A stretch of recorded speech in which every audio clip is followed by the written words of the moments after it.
Ce que vivent actuellement de nombreux élus n'est pas le fruit du hasard ou d'une phase passagère. C'est un mouvement délibéré de séparation.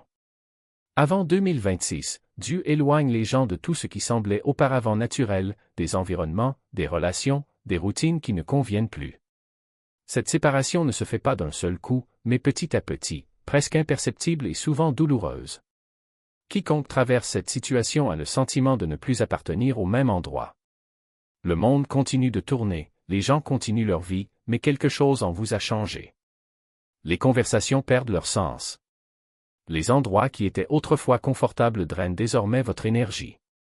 Des liens qui semblaient incassables se brisent sans tambour ni trompette, simplement avec une distanciation silencieuse. Et cela crée une profonde confusion pour ceux qui tentent encore de comprendre pourquoi. Mais sachez, cette séparation n'est pas un rejet divin. Dieu ne vous retire pas pour vous punir, ni pour vous isoler en cas de cruauté. Il fait cela parce qu'il sait que certains environnements ne soutiennent pas ceux qui s'éveillent spirituellement. Y rester serait perdre en sensibilité, en discernement, en clarté. La distance protège ce qui est encore en formation. Avant des changements majeurs, Dieu agit toujours en silence. Il se prépare dans le calme, loin du bruit, des distractions et des influences déroutantes. Cette phase n'est pas la destination finale, mais une étape nécessaire. C'est à ce moment que la foi mûrit, les intentions se purifient et l'identité spirituelle se renforce. En fin de compte, tout cela prend tout son sens lorsque la prochaine saison arrivera. Lorsque Dieu commence à retirer quelqu'un du monde, la première réaction est généralement la désorientation. La personne se demande ce qu'elle a fait de mal, cherche des explications logiques, revient sur les décisions récentes. Mais la séparation qui précède 2026 n'est pas née d'une erreur, elle est née de la protection. Dieu agit ainsi parce qu'il sait que ce qui est généré en vous est encore trop fragile pour être exposé. Cette séparation ne se fait pas du jour au lendemain. Cela commence par de petits désagréments. Des endroits qui semblaient autrefois normaux pèsent désormais lourd. Les conversations perdent la profondeur. Les gens qui ont apporté la paix n'apportent plus la paix. Rien n'explose, rien ne se termine dramatiquement. Cela n'a tout simplement plus de sens. Et c'est un signe clair que quelque chose de précieux est préservé. La protection divine n'est pas toujours confortable. Cela se manifeste souvent sous la forme de solitude, de silence et de stimuli réduits. Dieu supprime les distractions parce qu'elles détournent la concentration. Supprimez les voix excessives car elles prêtent à confusion. Coupez les liens parce qu'ils aspirent l'énergie spirituelle. Ce n'est pas une punition. C'est prudent. Et avant 2026, cette attention s'intensifie car le moment exige de la clarté. Quiconque insiste pour être exposé perd sa sensibilité. Quiconque vit dans un bruit constant ne peut pas entendre la direction. Dieu s'éloigne pour que l'élu ne perde pas ce qui se construit en lui. Il y a un autre point crucial, la distanciation évite la contamination. En période de transition, l'absorption d'habitudes, de pensées et d'émotions mal alignées peut compromettre l'ensemble du processus. C'est pourquoi Dieu crée une distance non pas pour isoler pour toujours, mais pour protéger temporairement.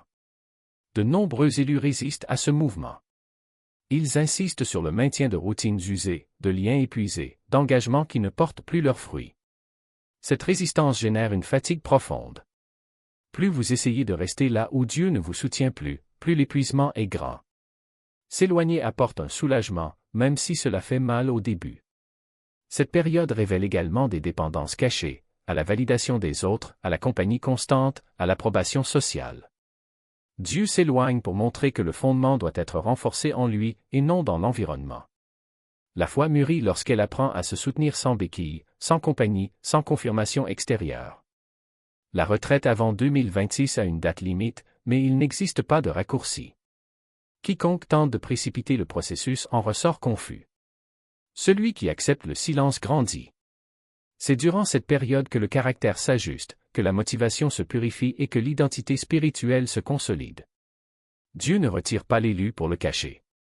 Il s'éloigne pour le préparer.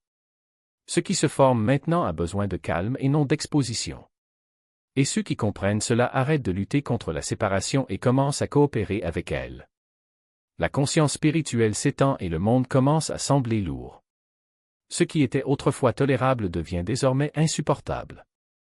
Ce qui semblait normal semble désormais vide de sens. Cet inconfort n'est pas un signe de faiblesse, c'est un signe d'éveil. Et c'est précisément pourquoi Dieu commence à repousser les élus. Le monde fonctionne à un rythme qui nécessite une adaptation, une compétition et des apparences constantes. Pour ceux qui se réveillent, vivre à ce rythme a un prix très élevé. L'âme entre en conflit. L'esprit perd la paix. L'esprit en a assez d'essayer de justifier ce qui n'a plus de sens. Dieu s'éloigne parce qu'il sait que le monde ne soutient pas ceux qui s'éveillent. Cette séparation ne signifie pas tout rejeter ou vivre dans un isolement permanent. Cela signifie reconnaître les limites. Que certains environnements sont plus nuls qu'ils ne construisent. Que certaines conversations affaiblissent plus qu'elles ne construisent. Que certaines relations nécessitent des masques que l'élu ne peut plus porter. Avant 2026, Dieu sort l'élu de contexte où il devrait faire semblant, accepter par commodité, montrer un intérêt forcé, maintenir une normalité qui n'existe plus. Vivre ainsi affaiblit l'esprit. La distance restaure l'intégrité. Cela permet à l'élu de redevenir entier. Beaucoup se sentent coupables de s'en aller. Ils pensent qu'ils deviennent froids, indifférents ou égoïstes. Mais cette culpabilité vient de la confusion entre amour et permanence. Aimer ne signifie pas rester dans des endroits qui vous rendent malade. Dieu repousse parce qu'il aime. Car il sait que rester là détruirait ce qui se forme. Autre point important, le monde propose des distractions constantes pour éviter la confrontation intérieure.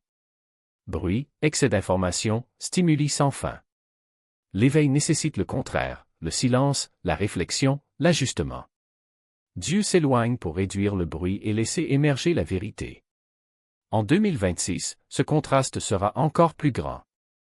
Quiconque n'a pas été expulsé auparavant ressentira une confusion intense. Quiconque a vécu l'isolement reconnaîtra le scénario.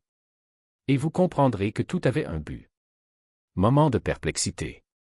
Ce qui semblait autrefois évident, une carrière, une relation, un style de vie s'avère désormais fragile, incomplet, voire faux. Il ne s'agit pas d'une crise existentielle ordinaire, mais d'un changement de lentille. Dieu ne défait pas la vie de l'élu, vous affinez votre vision pour voir au-delà des apparences. Et cela prend du temps. L'éloignement, en ce sens, fonctionne comme un filtre. Il élimine les influences excessives qui obscurcissent la vision spirituelle. Sans ce processus, l'élu continuerait à prendre des décisions basées sur des impressions déformées, ce que le monde considère comme le succès, ce que la culture définit comme le bonheur, ce que les autres attendent de lui. Mais Dieu ne veut pas que ses élus vivent à travers des miroirs. Il veut qu'ils vivent selon la vérité que seul le silence révèle. Avant 2026, cette purification de la vision sera décisive. Le monde entrera dans une phase de polarisation intense, où les récits se multiplieront et les vérités deviendront relatives. Quiconque n'a pas de clarté sera emporté par le courant. Cependant, ceux qui ont vécu la séparation en reconnaîtront les signes. Vous saurez faire la distinction entre ce qui est urgent et ce qui est important, entre ce qui est pression et ce qui est direction. Il ne s'agira pas d'avoir des réponses toutes faites, mais d'avoir un œil exercé pour discerner. Cette formation ne se fait pas d'un seul coup. C'est un processus progressif, presque imperceptible. D'abord, l'élu s'aperçoit que certaines conversations le laissent épuisé. Puis, vous vous rendez compte que certaines amitiés ne nourrissent plus votre âme. Ensuite, vous identifiez que certains environnements vous épuisent, même si vous ne parvenez pas à expliquer pourquoi. Et enfin, il comprend que ce n'est pas lui qui a changé, c'est sa sensibilité qui s'est aiguisée. Dieu ne tient pas l'élu éloigné des hommes, elle repousse les personnes qui ne contribuent plus à son objectif. Il y a un but plus grand à se lâcher prise. Avant 2026, l'élu aura besoin d'une vue dégagée pour naviguer en eau turbulente. Ce ne sera pas une époque de certitude facile, mais de choix difficiles. Et les choix difficiles nécessitent de la clarté. Par conséquent, Dieu élague maintenant ce qui pourrait détourner l'attention plus tard. Il enseigne à l'élu à voir non pas avec les yeux du monde, mais avec les yeux de la foi. Un autre effet profond de la séparation est la redécouverte de la solitude comme espace de création. De nombreux élus, avant 2026, ressentiront un appel à produire quelque chose de nouveau, une œuvre, un ministère, un message, un style de vie. Mais le monde n'offre pas d'espace pour cela. Le monde exige une production constante, des résultats immédiats, une validation instantanée. Dieu sait cependant que ce qui est vraiment durable naît dans le silence. La séparation n'est donc pas un vide, mais un ventre. C'est là que les idées mûrissent, que les rêves prennent forme, que la voix de Dieu devient audible. Ceux qui résistent à cette époque tentent de forcer la création dans le bruit et finissent par produire quelque chose de superficiel. Ceux qui l'acceptent découvrent cependant que la solitude n'est pas l'absence de mouvement, mais le mouvement juste. Avant 2026, cette redécouverte sera indispensable. Le monde aura besoin de voix qui ne se plieront pas au rythme effréné, mais qui parleront avec autorité, et l'autorité ne vient que de ceux qui ont pris le temps d'écouter. Cette période enseigne aussi quelque chose de fondamental, la différence entre solitude et solitude. La solitude est le poids de la déconnexion. La solitude est la légèreté d'une connexion profonde. De nombreux élus confondent les deux et résistent à la séparation par peur de se sentir seuls. Mais Dieu n'isole pas pour abandonner, c'est s'isoler pour approfondir. Dans la solitude, l'élu ne se sent pas vide. Il se sent complet. Et cette complétude ne dépend pas de la présence physique, mais de la présence spirituelle. Avant 2026, cette compréhension changera la donne. Celui qui a appris à vivre dans la solitude ne sera pas ébranlé par la solitude du monde. Vous saurez que l'entreprise la plus importante est déjà en vous. Et cela vous immunisera contre les manipulations émotionnelles, les pressions sociales, la tentation de combler le vide avec ce qui ne vous satisfait pas. La révocation n'est donc pas une sanction. C'est la préparation. Dieu ne prend pas à l'élu ce qu'il aime, montre ce dont il a vraiment besoin. Et ce dont il a besoin, ce n'est pas de plus de bruit, mais de plus de silence. Il ne s'agit pas de plus de compagnie, mais de plus de connexion. Il ne s'agit pas de plus d'activité, mais de plus de but. En 2026, quiconque aura vécu ce processus ne verra plus le monde avec les mêmes yeux. Vous ne serez plus un spectateur passif, mais un agent conscient. Il ne réagira pas par impulsion, mais agira selon des directives. Et surtout, il ne cherchera pas dans le monde ce qui ne peut être trouvé qu'en Dieu. Parce que la séparation n'est pas la fin du voyage.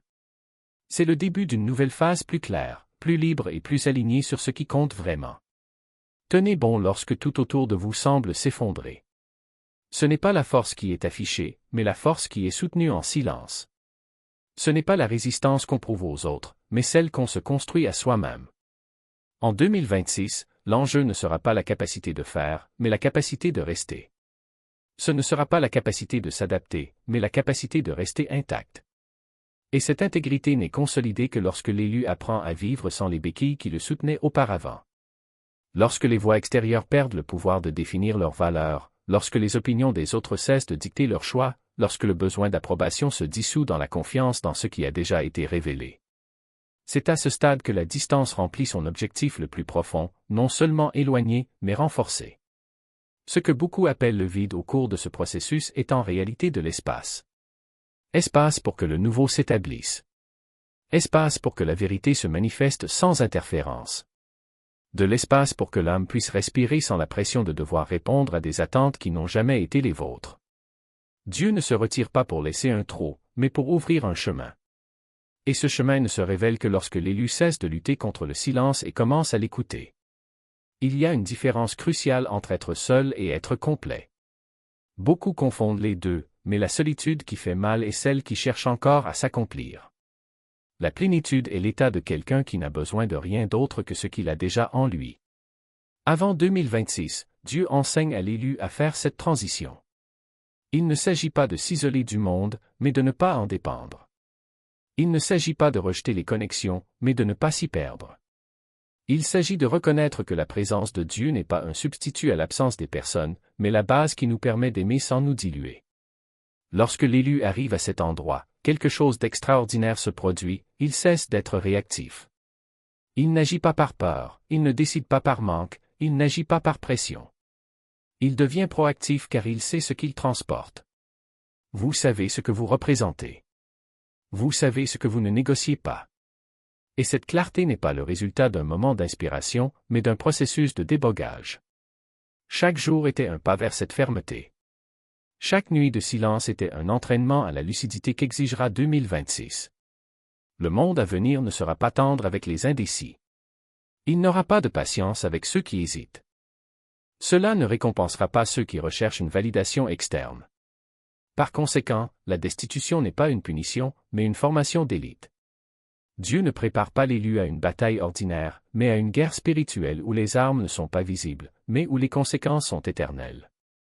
Et dans cette guerre, la plus grande victoire n'est pas de vaincre l'ennemi, mais de ne pas s'abandonner à sa propre faiblesse. Avant 2026, l'élu apprendra que la foi n'est pas un sentiment, mais une décision. Ce n'est pas un état d'euphorie, mais de constance. Ce n'est pas un refuge temporaire, mais un mode de vie. Et cette foi n'est consolidée que lorsqu'elle est mise à l'épreuve. Quand les réponses prennent du temps. Quand les signes ne sont pas clairs. Quand tout semble s'arrêter. C'est dans ces moments que l'élu découvre si sa confiance est en Dieu ou dans les circonstances. Et c'est précisément cette découverte qui vous prépare à ce qui vous attend. Car 2026 ne sera pas une année de réponses faciles.